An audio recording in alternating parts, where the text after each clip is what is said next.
2024 оны 1-р сарын 26-нд Миннесота мужид гарсан маш эвгүй нэг гэмт хэргийг бичиж хадгалж авсан камерын бичлэгийг та бүхэнд үзүүлэхээр бэлтлээ. Энэ удаагийн дугаар маань машин барьж байхдаа болон юм хийж байхдаа сонсдог хүмүүст тохиромжгүй шүү. Сабтайтл текст их орсон, сонсдог биш, үздэг дугаар гэдгийг урьдчилаад хэлье. За шууд бичлэгээ үзцгээе. 3 залуу машинаа зайдуу тавиад нэг айлд ирдэг. Тэдний хоёр нь UPS гэд илгээмж шуудан хүргэлтийн ажилтны дүрм товцтой. Нэг нь хайрцаг барьсан байсан нь хальт харсан хүнд бол хүргэлт хийж байгаа мэт харагдахаар с ิจ гтэй зүйл огт байгаагүй. За ингээд айлынхаа үүдэнд ирээд хаалга тогссноор бүх зүйл эхлэх болно.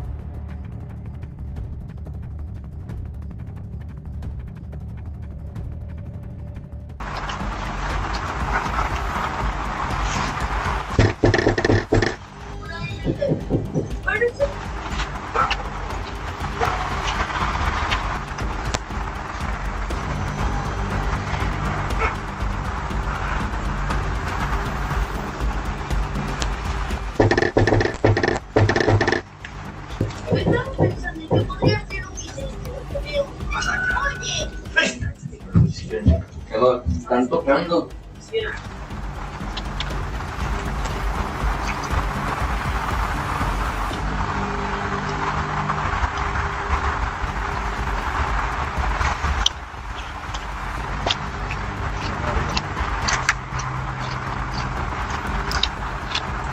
Y avanzando en tu respaldo.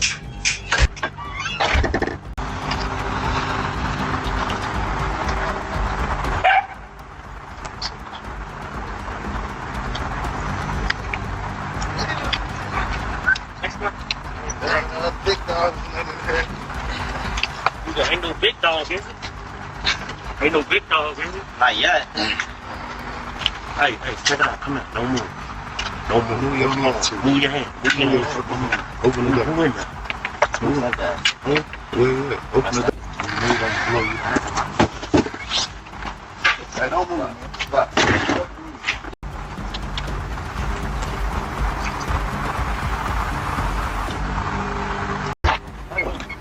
Come on.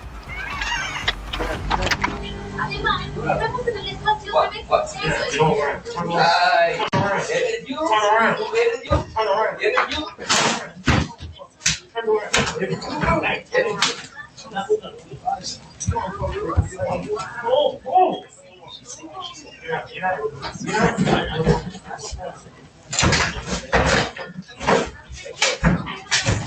She's right there. Move your phone. I'm not. I swear I won't move. I swear I won't move.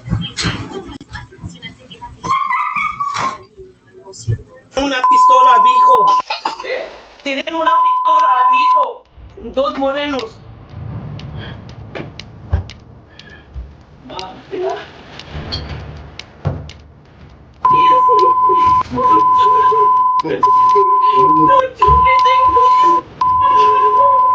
Испани хэлээр дээрэмчэд орж ирсэн гэж хэлснээр 911 рүү залгсан боловч тусламж гуйж амжсангүй.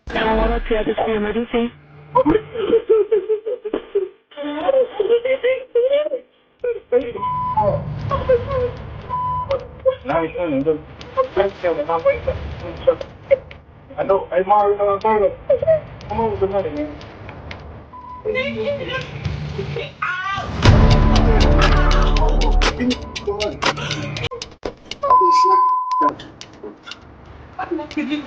Look at the money. Come on. You can move it. Go. I'm getting up. I'm telling you. Got your son. Okay, I'm going. It's coming. All right, go get it. Go get it. It's right here. Get it.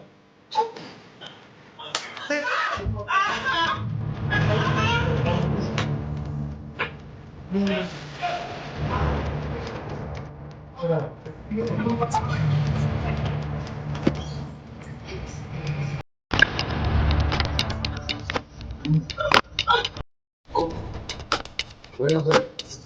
This ain't on. I'm gonna play with it so I can see. I got Like this all the way we go.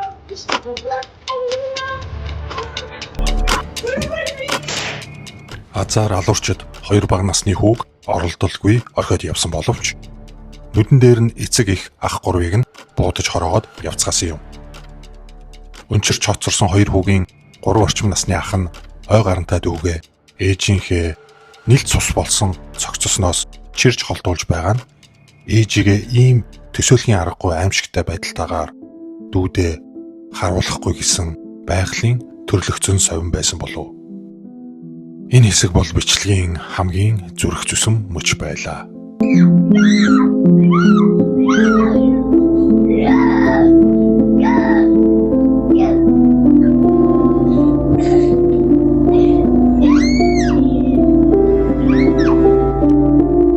Тун удалгүй ээжийнх нь 911 рүү залхан нээлттэй орхисон утасны дуудлагын дагуу цагдаа нар шуурхаа ирсэн юм. Police department! I heard kids screaming in there. Police department! 1409, give us the channel for now. I got a male down on the ground. I got blood. Police!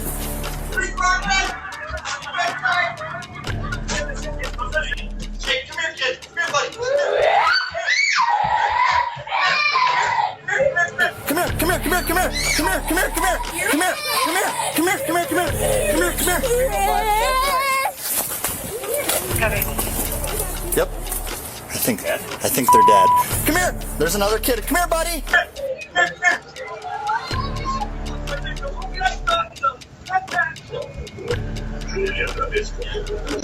There's another kid. Come here, buddy. So he's through the kitchen. Hey, buddy! I can see his diaper now. He's a little closer. No, he's pretty far in there. You see his diaper? See on the ground. I can't see past it. Come up there with you. Yep. Stay with the kid for now. We're gonna get you another kid here in a second. Hey, buddy, come here. Come here, bud. Come here, bud. Kyle, cover me. Hey, buddy, come here. Come here, bud. Come here, bud. I'll cover you. Come here, buddy. Come here. Come here.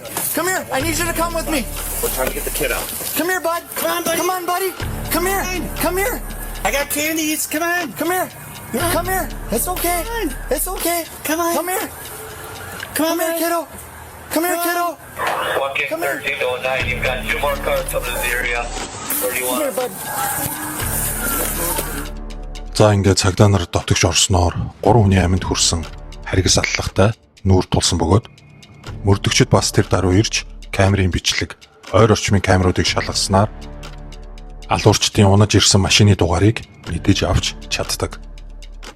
Хар хөхөнгийн Nissan Altima автомашин нь 39 настай Алонзо Пьер Минго гэх этгээдийн машин байсан бөгөөд тухайн өдөр уг машинаа унаж явсан нь хэд хэдэн нотлох баримтаар гэрчлэгдсэн байна.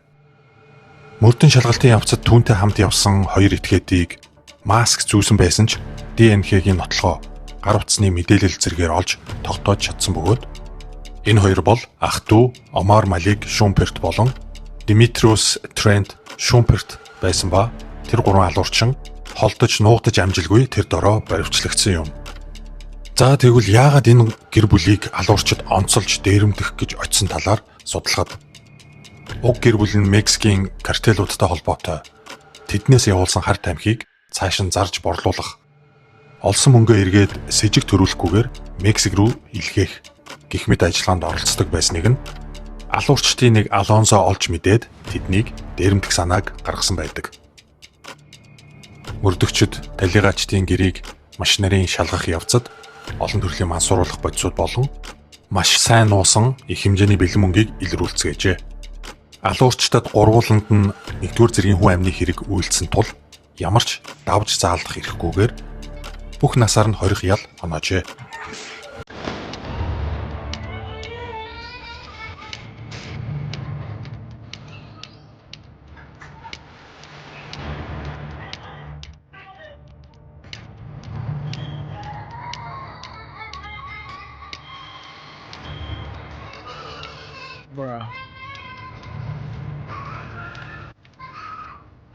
Миннесота мужийн цаазын ялыг 1911 оноос зогсоосон анхны мужуудын нэг юм байна. Ерөөсөө л хар тамхитай орооцолдох огт хэрэггүй. Ганц Америкийн нэгдсэн улсад ч биш, Монголд ч тэр Санхүүгийн хэсэгхэн хугацааны бэрхшээлтэй тулсан ялангуяа залуучууд би ямар өөрөө хэрэглэх гэж байгаа биш. Зүгээр л дамжуулаад л болоо. Хэдхэн хоног хадгалаад л их мөнгө авах юм байна гэд амар хэлбэр их мөнгөн дүн сонсоод алдаа гаргацгаадаг. Харт тамхитай өчүүхэн төдий холбогдсон л бол амьдралд гайл болно. Ашиг өр өгөөж үзүүлсэн түүх ганцыг ч олж сонсож байсангүй. Гэхдээ хэрвээ та асуудалд орсон бол танд туслах газар байгаа гэдгийг битгий мартаарай. Өөрөө эхэлж мэдээлэл өгсөн тохиолдолд хуулийн ямар ч ял шийдгэлгүйгээр асуудлаасаа гарах боломжтой юм байна лээ шүү. За бичлэг маань энэ хүрээд өндөрлөж байна. Танд таалагдсан байхаа. Сувагт маань лайк, subscribe заавал дараарай. Дараагийн бичлэгээр уулзтлаа. Түр баяртай. Амраа гэрээ харт тамхитай тэмцэл албаны сэтгэл зүйч сонсож байна. Танд юугаар туслах вэ?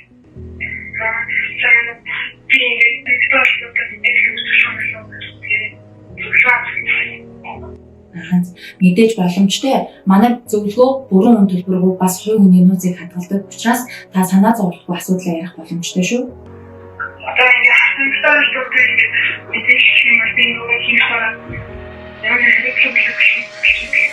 Та сайн дураараа хандаж байгаа тохиолдолд хуулийн хариуцлага хүлээхгүй, таныг сайн дураараа хандсан болохоор бидний зорилго таныг шийтгэх биш, харин энэ асуудлаас хамгаалаад эрүүл амьдралыг эргүүлэн авчрах байгаа юм. Тэгэхээр та итгэлтэйгээр манай байгууллага хандаж болно гэсэн.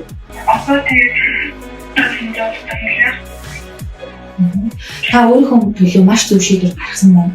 Бид тантай бичлээ уулзаад сэтгэл зүйн үнэлгээ болон донтолтын үнэлгээ хийгээд арга хаагийг хэлж өгнө. Та ганцаараа биш байгаа шүү гэдгийг ойлгоорой.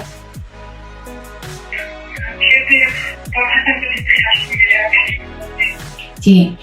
Та манай байгууллага дээр хурж ирээд зөвлөгөө мэдээлэл авах боломжтой. Хэрвээ та манай байгууллагад нэгтгэх бол одоо холбогдож байгаа дугаар арчимгүй танд байршлаа явуулна гэсэн. Та мансууруулах хэм сэтгэц нөлөөт бодистой холбоотой гэмт хэрэг зөрчлийн талаар мэдээлэл өгөх, мөн сэтгэл зүйн зөвлөгөө тусламж авахыг хүсвэл 1116 тусгай дугаарт хандаарай.